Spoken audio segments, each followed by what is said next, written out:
बिस्मिल्लाहिर्रहमानिर्रहीम अस्सलाम वालेकुम। तो उम्मीद करता हूँ कि आप सब लोग जो है वो आप लोगों ने अपनी संडे इंजॉय की होगी।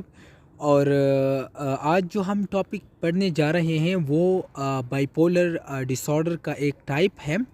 हमने टाइप 1 और टाइप 2 को पढ़ लिया है और अभी जो उसका तीसरा टाइप है उसको हम कहते हैं साइक्लोथाइमिया। तो साइक्लोथाइमिया क्या है आज की इस वीडियो में हम देखेंगे और बहुत ही आसान तरीके से मैं आप लोगों को समझाऊंगा। साइक्लो का मतलब होता है साइकिल्स, और साइकिल्स किस चीज़ को कहते हैं कि इसमें चेंज आता है। और थाइमिया का मतलब होता है mood. So when there are cycles in the mood this is called cyclothymia. तो साइकिल्स जो है जिस तरह के हमारे पास जो एक साल में मुख्तलिफ साइकिल्स आते हैं, मसलन साइकिल हम वेदर्स को कह लेंगे। जिस तरह के हमारे पास समर आता है मेन और विंटर आता है, इस तरह मूड में भी जो है उसमें भी साइकिल्स आते हैं और इसलिए इसको साइक्लोथाइमिया कहते हैं। इसमें हमारे पास डायग्नोस्टिक क्राइटेरिया क्या है। तो डायग्नोस्टिक क्राइटेरिया में जो आप लोगों को बताता हूँ वो DSM-5 से बताता हूँ, क्योंकि DSM-5 जो है इसको बाइबल ऑफ साइकेट्री कहते हैं। तो इसमें जो पहला क्राइटेरिया है, जो क्राइटेरिया नंबर ए है, वो ये है कि इसमें मूड में जो है वो स्विचेस आएंगी बिटवीन द एलेशन, मतलब खुशी का मूड होगा, और उसमें हाइपोमेनिया सिम्टम्स होंगे, लेकिन वो हाइपोमेनिया के फुल क्राइटेरिया को पूरा नहीं करेगा। और दूसरा जो है वो लो मूड होगा, डिप्रेसिव सिम्टम्स होंगे, लेकिन वो मेजर डिप्रेसिव डिसऑर्डर के क्राइटेरिया को फुल नहीं करेगा। यानी इसमें मूड चेंजेस होंगे लेकिन वो क्राइटेरिया को फुल नहीं करेगा। इसकी ड्यूरेशन जो है वो एडल्ट्स में 2 ईयर्स है और लेस देन 19 ईयर्स में 1 ईयर के लिए है। तो इसकी ड्यूरेशन इम्पॉर्टेंट है। फिर दूसरा पॉइंट जो है क्राइटेरिया बी जो है उसमें ये है कि ये इंडिविजुअल जो है इसमें ये सिम्टम फ्री ना हो 2 मंथ से ज़्यादा के लिए। ठीक है, there should be no symptom free interval for more than 2 months. यानी ये इसके मूड में जो साइकिल्स आते हैं ये हाइपोमेनिया लाइक या डिप्रेशन लाइक ये कंटिन्यूस होंगे और 2 मंथ के लिए ये सिम्टम फ्री नहीं होगा। क्राइटेरिया सी जो है वो ये है कि ये हाइपोमेनिया या मेनिया या मेजर डिप्रेसिव डिसऑर्डर के क्राइटेरिया को फुलफिल नहीं करेगा। तो ये हमारे पास हो गया criteria C of the cyclothymia.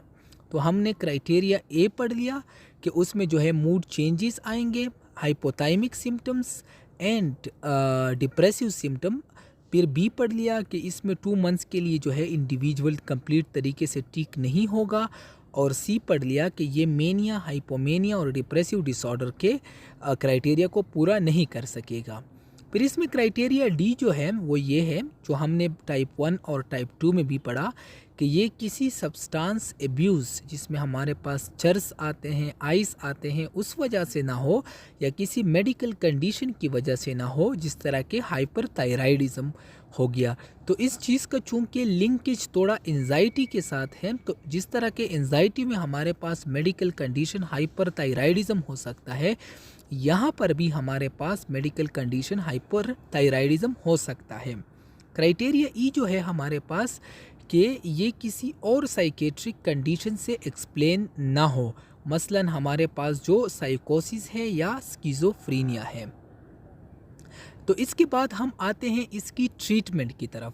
तो जब हमारे पास एक पेशेंट साइक्लोथाइमिया के क्राइटेरिया को पूरा करता है, और साइक्लोथाइमिया के लिए ड्यूरेशन एडल्ट में 2 ईयर्स है और जो हमारे पास लेस देन 19 ईयर्स है उसमें 1 ईयर है, तो उसमें हम मूड स्टेबलाइज़र देते हैं।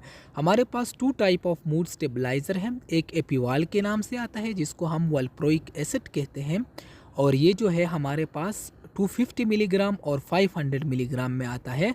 और दूसरा हमारे पास टेग्राल या टेरिल या सीजोनिल है जो कार्बमाज़ेपिन के नाम से आते हैं, और ये 200 मिलीग्राम के स्ट्रेंथ में आता है। तो ये हम किस लिए देते हैं, क्योंकि यहाँ पर मूड में साइकिल्स आ रहे हैं, तो मूड अनस्टेबल है, उसको स्टेबलाइज करने के लिए हम मूड स्टेबलाइज़र देते हैं। तो this was my today's video and this was basically about the cyclothymia. तो साइक्लोथाइमिया को आपने समझ लिया कि ये बाइपोलर डिसऑर्डर का एक टाइप है। इसमें मूड में हाइपोमेनिया लाइक सिम्टम्स आते हैं और major depressive disorder like symptoms आते हैं, लेकिन वो हाइपोमेनिया और मेजर डिप्रेसिव डिसऑर्डर के क्राइटेरिया को पूरा नहीं करते। और दूसरा, इसमें आपने इम्पॉर्टेंट चीज़ ये सीख ली कि इसकी जो ड्यूरेशन है वो 2 ईयर्स है इन द एडल्ट्स और लेस देन और 1 ईयर है in less than age of 19 years. Thank you so much and stay tuned.